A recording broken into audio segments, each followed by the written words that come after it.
11장 1절부터 19절까지를 보면요. 마치 예언이 아니라 역사책을 읽는 것 같습니다. 그 정도로 하나님께서 섬세하고 정확하게 다니엘에게 시대를 알려주시는 것들을 볼 수 있어요. 그래서 이 부분들을 바라보며 우리의 시대를 우리가 어떻게 보아야 할지 한번 생각을 해보도록 합시다. 일단 우리 이야기부터 한번 해보겠습니다. 대한민국에서 요즘 정치 얘기만큼 서로가 나뉠 수 있는 이야기, 서로가 싸우기 좋은 이야기는 없는 것 같아요. 양극단이 나뉘어져 있고, 이 사람은 이게 무조건 맞다, 저 사람은 저게 무조건 맞다 이러면서 마치 제가 느껴지기에는 신을 섬기는 거랑 동일한 정도의 맹신적인 모습을 보이는 겁니다. 하늘 아래 새 것이 어디 있겠습니까? 그리고 인간 중에 완벽한 인간이 어디 있겠습니까? 이 사람도 실수할 수 있고 저 사람도 실수할 수 있죠. 그런데 어떤 지점에서 이제 정치적으로 막 이렇게 하는 거는 자기 입장이 있으니까 괜찮다라고 생각할 수 있겠지만, 그게 아니라 인신공격적인 부분까지 이 사람은 이게 그냥 마음에 안 들다, 저 사람은 얼굴 저게 마음에 안 들다, 이런 식으로 인신공격을 할 때까지 한쪽의 입장에서 너무 심각하게 공격하는 것들을 보곤 해요. 그런데 오늘 본문도 보시면은요. 하늘 아래 가장 뛰어난 권세가 어디 있느냐? 하나님께서 물어보고 계시는 거예요. 이 사람도 있고 저 사람도 있고, 이 사람은 메데 페르시아 왕, 저 사람은 헬라 왕, 그리고 또 이집트의 어떤 왕조들, 이런 식으로 계속 왕들이 나오고 있는데, 하나님께서 오늘 우리에게 말씀하고 있는 겁니다. 세상 모든 정치와 세상 모든 권세는 한순간에 물러가 버릴 것이다라고. 그러니까 네가 그 사람을 하나님처럼 여기는 건 그건 우상 숭배를 하는 거다. 굉장히 강조해서 제가 이야기를 하고 극단적으로 이야기를 하는 거지만, 결국에는 하나님을 믿는 거냐 아니면은 세상의 권세와 정치자를 신뢰하고 있는 거냐라고 주님께서 엄중하게 질문을 하고 계시다라는 거죠. 그래서 저희의 마음 가운데 균형 감각을 놓치지 않으시는 게 굉장히 중요해요. 세상의 권세자들이 정치를 할 때 사람의 마음을 뺏기 위하여 여러 가지 프레임을 짭니다. 이렇게 해야 당연한 거 아니냐, 저렇게 하는 건 인간도 아닌 것이다, 라는 식으로 각자의 프레임을 짜는데요. 사실은 결과적으로 표를 얻기 위해서 하는 행동이 99.9%입니다. 정치인은 표로 말미암아 사는 거고, 아무리 대의를 이야기한다 할지라도 사실은 그 비정한 현실 앞에서 그 표를 원하고 갈구하는 행동을 하는 게 그들의 모습이라는 거죠. 그래서 우리가 그분들이 그렇게 서로 정치적으로 대척점을 두고 그러는 부분들을 우리가 지나치게 막 휩쓸려 가지고 이 편이네 저 편이네 나누는 건 건강하지 않다고 생각해요. 물론 제가 이야기 드리는 건 이렇다고 정치 활동 자체를 우리가 선을 그어야 된다는 건 아닙니다. 왜냐하면 다니엘도 지금 정치의 한 가운데로 들어와 있어요. 그러니까 다니엘이 그냥 투표권을 행사하는 정도로 끝나는 것이 아니라 바벨론의 그 핵심 관리로서, 자문위원으로서 혹은 그 정치에 깊이 관여하고 있었다라는 거죠. 우리도 우리가 할 수 있는 최대한의 정치 행위를 해야 합니다. 교회 안에 갇혀 가지고 기도만 하고 말씀만 하고 밖에서 어떤 일이 일어나는지는 전혀 모르고 투표할 때는 "아이 난 둘 다 모르니까 안 할래." 이런 식으로 이야기하는 건 지금 다니엘이 이야기하는 것과 조금 맥락이 다른 거예요. 다니엘은 그가 할 수 있는 한 가장 가까이, 가장 적극적으로 정치에 참여했습니다. 그럼에도 불구하고 그 정치의 현장 중심에 있었음에도 불구하고 다니엘은 세상 권세자가 아니라 하나님을 섬길 수 있었다라는 거죠.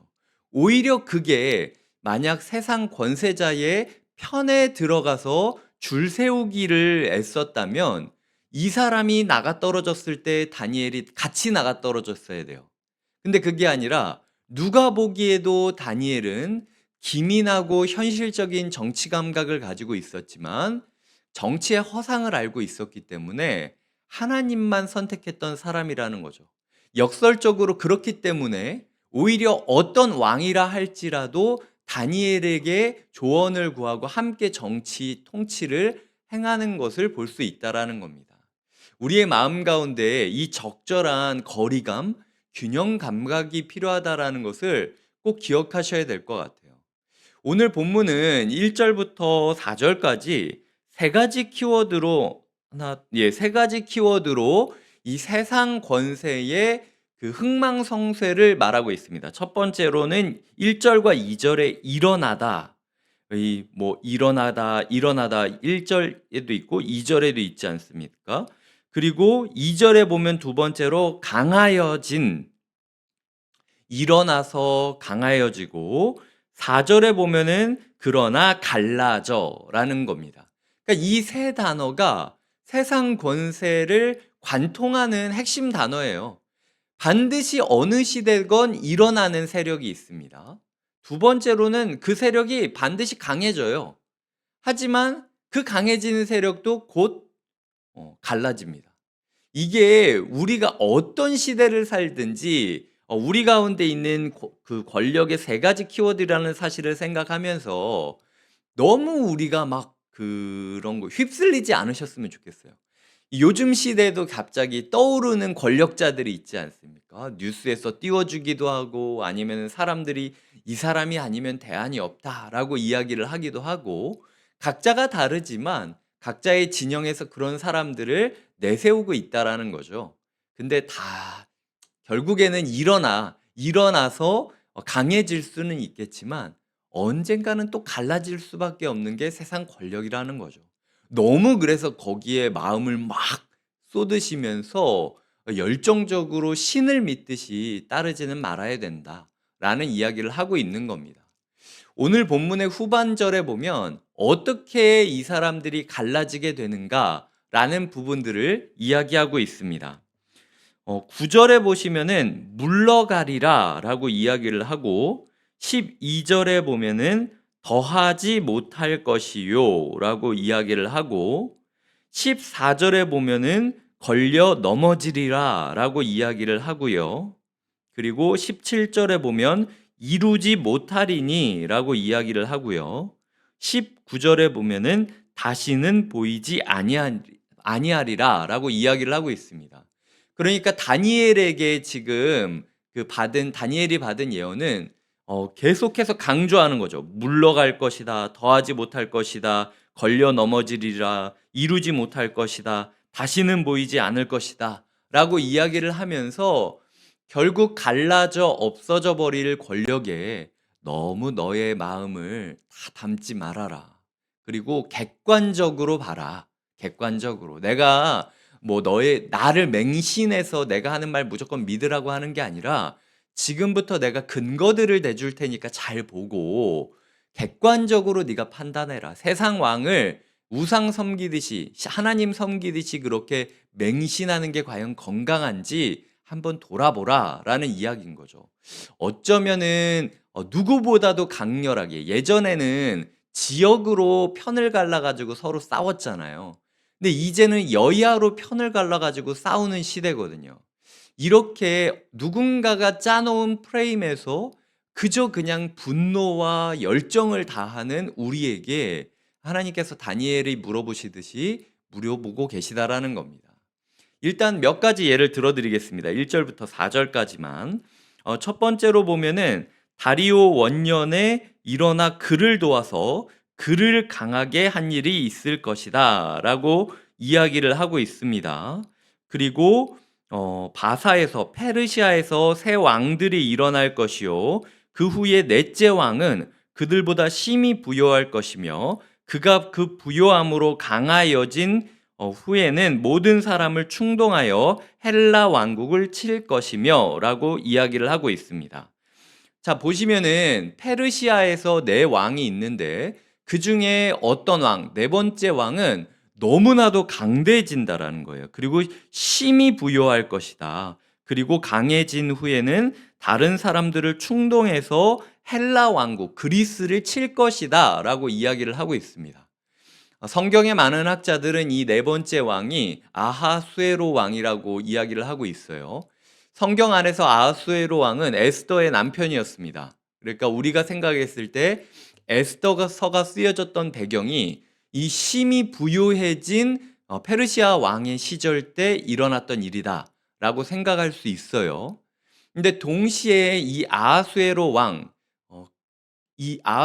왕이 유명해진 영화가 있는데 그건 300이라는 영화입니다. 페르시아 왕이 그 그리스를 침략하러 그리스 로마를 침략하러 왔을 때 스파르타 군인 300명이 길을 막고 그 페르시아 왕을 막잖아요. 거기 보면 되게 젊고 뭐 대머리에 막 고리 달고 그게 아하수에로 왕 1세를 뜻하게 만든 겁니다. 에스더의 남편인 거죠. 네. 그 우리가 생각했을 때 전혀 매치가 되지 않은 두 사람이 사실은 한 사람이었다라는 거예요. 그러니까 에스더서에서 우리가 아하수에로 1세를 보면은 에스더의 용기로 말미암아 해피엔딩, 뭔가 아하수에로 왕이 하나님의 나라가 된 것 같고 하나님의 뜻을 따르는 통치자가 된 것 같죠. 하지만 그 통치자도 결국은 뭐 그 코 귀에 고리 달고 대머리 된 상태로 가다가 스파르타 군인 300명에게 꿇어 엎드려지고 제국이 멸망하게 되는 단초를 만들게 되는 아무것도 아닌 세상 왕에 불과하다라는 거죠. 해 아래 영웅은 없다라는 겁니다. 예수 그리스도 이외에는 우리가 영웅시 여길 사람이 아무도 없다라는 이야기를 성경이 하고 있다라는 거죠. 두 번째로 말하는 헬라 왕국이 있다가 이 3절에 보면 헬라 왕국을 쳤는데 졌죠. 그래서 장차 한 능력 있는 왕이 일어나서 큰 권세로 다스리며 자기 마음대로 행하리라라고 이야기를 하고 있습니다. 오늘 우리 본문 중에 대부분의 왕들은 결국에는 여러 가지 기치를 걸고 일어났지만 자기 마음대로 행했다라는 구절이 많이 등장해요. 뭐 두 번인가 세 번인가 반복되는데 결국은 세상 왕이 대의를 가지고 일하는 것 같지만 자기 마음대로 일하는 존재다라는 이야기를 하는 거죠. 이 왕이 알렉산더 대왕을 뜻합니다. 알렉산더 대왕이 세상을 다 점령하고 이 세상 가운데 능력이 있다라고 이야기했지만 결국 젊은 나이에 세상을 떠나고 금방 제국이 네 개로 나뉘어지지 않습니까? 그 이야기를 4절에서 얘기하는 거죠. 그러나 그가 강성할 때에 그의 나라가 갈라져 천하 사방에 나누일 것이나 라고 이야기를 하는 거죠. 거의 한 대를 잇지도 못하고 잘게 잘게 쪼개지고 뽑히어 버려지게 될, 다른 사람에게 넘어가게 될 권세가 그가 추구했던 권세였지 않냐라고 하나님께서 이야기를 하고 있는 겁니다. 그리고 나서 표현하는 게 이제 남방 왕과 북방 왕에 대해서 이야기를 하는 건데요. 이건 이집트를 지배하고 있었던 두 왕조가 서로가 이집트라는 좁은 땅덩어리를 얻기 위하여 어떤 싸움을 했는지를 샘플로 보여주고 있는 겁니다. 그래서 보시면은 막 그 왕들끼리 결혼을 해가지고 화친 정책을 맺기도 하고 그러다가 뒤에서 배신을 때리기도 하고 뭐 이런 이야기들이 이제 19절까지 쭉 그려지고 있는 내용이에요. 그래서 너희의 삶 가운데 이 사람이 대통령이 되면은 아주 좋을 것 같고 이 당이 집권을 하게 되면은 진짜 괜찮을 것 같지. 네가 너의 옳다고 느껴지는 가치를 위하여 투표권을 행사하고 정치 행위를 하는 것은 아주 좋다. 하지만 너무 우상시 여기지는 말아라. 균형 감각을 갖춰야 된다. 그 사람 또한 이 아하수에로 1세처럼 누구보다 하나님의 도구가 된 것 같지만 결국에는 자기 마음대로 행세하다가 아무것도 아닌 일로 곧 멸망할 수밖에 없고 세상 모든 것을 다 가지고 떵떵거리는 것 같지만 목숨이 어떻게 될지 누구도 모르는 것이고 그 속내를 다 들여다보면은 지들끼리 그 조그만 땅덩어리 차지하겠다라고 막 뒤에서 막 화친 정책을 맺었다가 배신을 했다가 이렇게 서로 암약을 꾸미는 우리와 똑같은 인간일 뿐이다라는 이야기를 하고 있다라는 거죠. 그런데 말씀을 맺으며 이 인간의 권세와 다른 권력이 나오고 있습니다. 1절에 보면은요, 시작이 내가 라고 이야기를 하고 있죠. 이 내가라는 사람이 누굽니까? 이 내가라는 사람이 누군지가 한번 고민해 보셔야 되는 부분이에요. 이 내가라는 말은 그 10장 18절에 보면 사람의 모양 같은 것 하나가 나를 만지며 나를 강건하게 하되 라고 이야기를 하죠. 그러니까 어떤 그 사람 비슷한 무언가, 천사, 예수님 아니면 가브리엘 뭐 이렇게 이야기하는 존재. 많은 사람들은 가브리엘이었다라고 이야기를 하고 있는데 그 가브리엘이 뭐라고 얘기하냐면 나를 도와서 그들을 대항할 자는 너희의 군주 미가엘 뿐이니라. 하나님께서 세운 하나님의 통치자 그리고 하나님의 천사가 아니면은 이런 부분들을 능히 감당할 수 없다라고 얘기하면서 11장 1절이 내가 강하게 했다라고 이야기를 하고 있다라는 거죠. 하나님께서는 하나님의 사람들은 그리고 하나님의 공동체는 서로가 나는 가브리엘이네 너는 미가엘이네 그러니까 너는 미가엘 편이냐 나는 가브리엘 편이다 이런 식으로 어느 권세자가 어느 천사가 멋지고 좋고 위엄이 있는지 서로 싸우면서 증명을 하는 그런 쟁투의 자리가 아니라는 거예요. 가브리엘은 미가엘을 돕고 뒤에서 둘이서 은밀하게 협력하면서 하나님 나라를 이루어가는 것 그것이 하나님 나라의 도구들이 행하는 모습이라는 거죠. 세상 왕들이 자기 마음대로 살기 위하여 대의를 내걸고 일어나 강하여졌지만 갈라져는 것과 반대로 하나님의 나라 공동체는 끝까지 서로가 서로를 지켜주고 드러내주고 보완해주는 모습을 보이고 있다라는 것이 주님께서 오늘 우리에게 주시는 메시지라는 겁니다. 이제 말씀을 맺겠습니다. 우리는 선택해야 됩니다. 하나님께서 우리에게 객관적으로 한국 근대사를 보면서 네가 선택을 해라.